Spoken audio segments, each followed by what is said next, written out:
Good evening, YouTube. This is your girl, Miss Cecelialane, coming to you live and direct from the city of brotherly love and sisterly affection. Mm, Well, I know you're probably wondering, what the heck is she doing another video about? She just did one on Tuesday. I'm making this video. I was going to have a different video in regards to the holiday party that was coming up, but no need to do all that. All we, Modern Family is the funniest show in the world. I DVR'd it, so I'm looking at it now. Just went off. But anyway, I came to do this video as a response to video I watched earlier today, which kind of upset me a little bit, as the creator of the video knew that it probably would. Um, One thing about this journey, and I'm sure everybody on our team here will agree with saying that we're not doing this as a fad.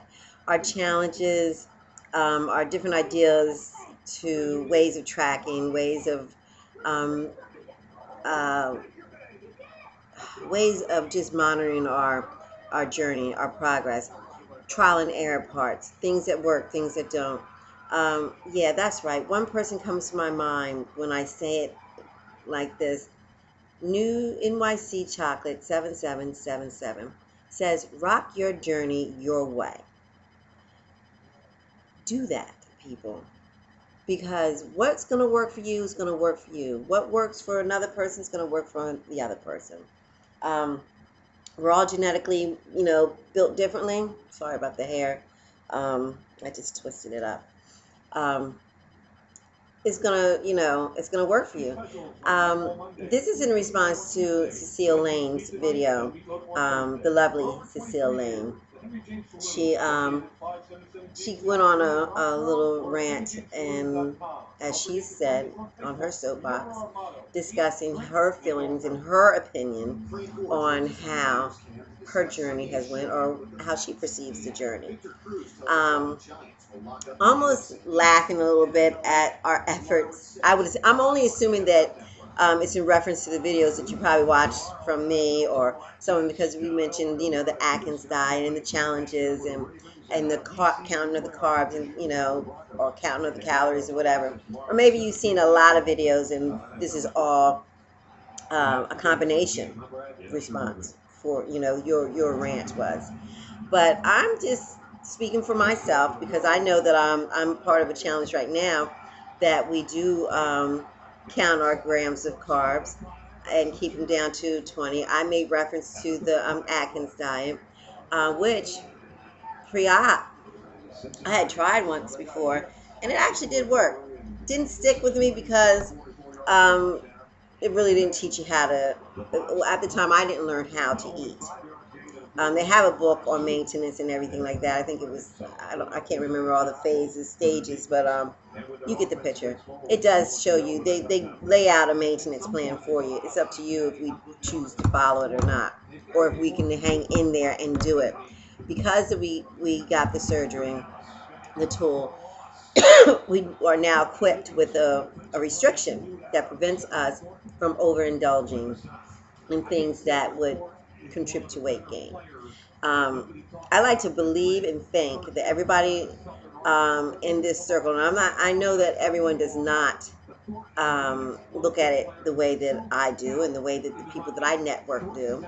But I'm pretty sure that the people that I see on here and I follow did not get on that table to have 85% of their stomachs taken out, or their stomach banded, or the bypass, the RNY, and thought of it as a fad.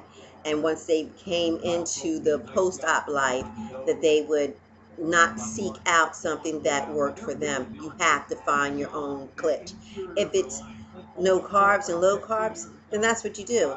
And I like to think that everyone smart enough knows how to ease their way into maintenance. If not, they know where to get help from. See, I have in our camp um, several great vets who are in maintenance right now. Some just got to maintenance.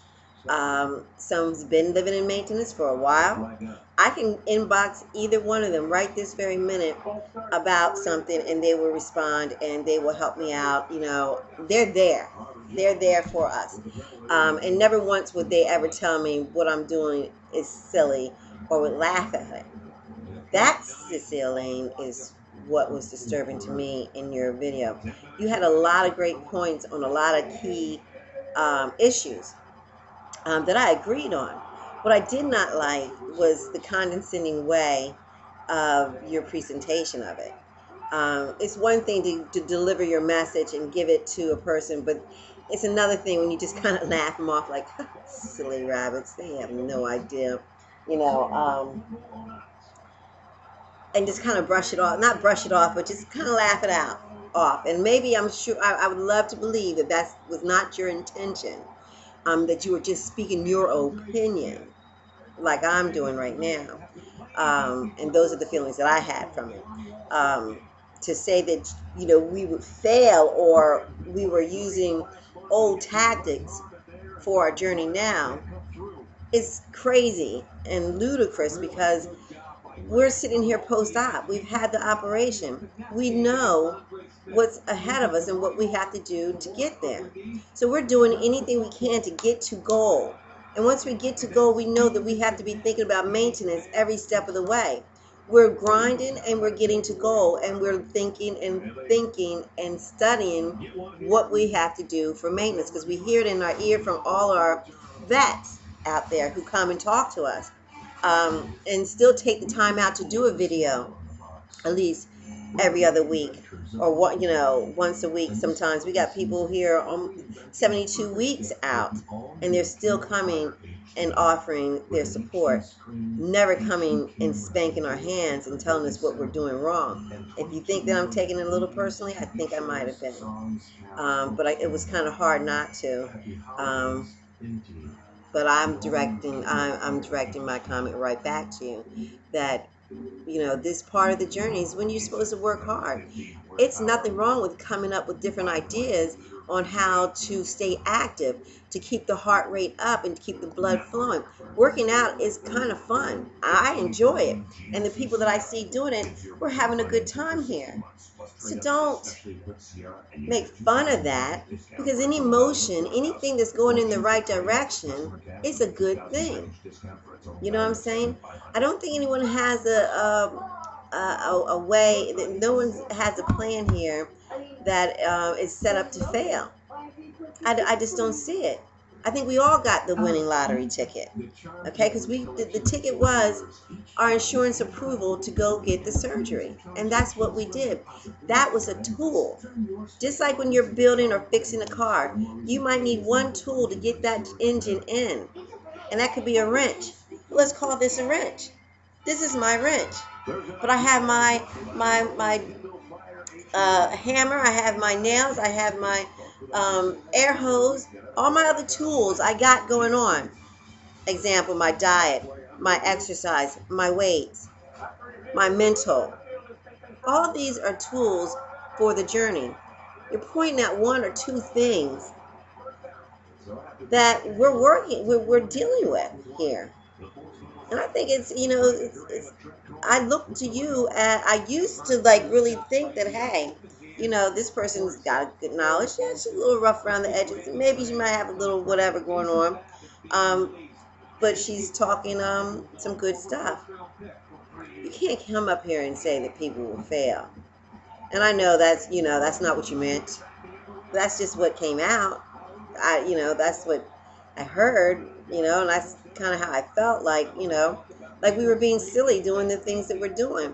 We're a community. Next, after this challenge is over, someone else is going to bring up another challenge, and something else, you know, something else for us to do to stay active. Some participate, some don't. Some pick the challenges that they want to do. Some might take this challenge, stand out for, sit out for the next challenge, or some might do every challenge. We got pre-oppers who are jumping in and doing the challenges, getting ready for their big day. So after that, they got their mind ready. They know what they got to do. See, exercising and working out is condition of the mind. You know, let me tell you something about that mind. It's funny that you came up with this video this morning, today, because this morning I woke up and I talked about something that you had said before in one of your videos, that you don't work out and you didn't work out and the weight was still coming off, and you just don't get in, you don't have time for all that. Basically, it was the gist of it. And how your husband works out, and there's a gym there in your house or whatever, and that you just didn't need to do that, and the weight was coming off, and you were pretty happy about that, and I was like, cool.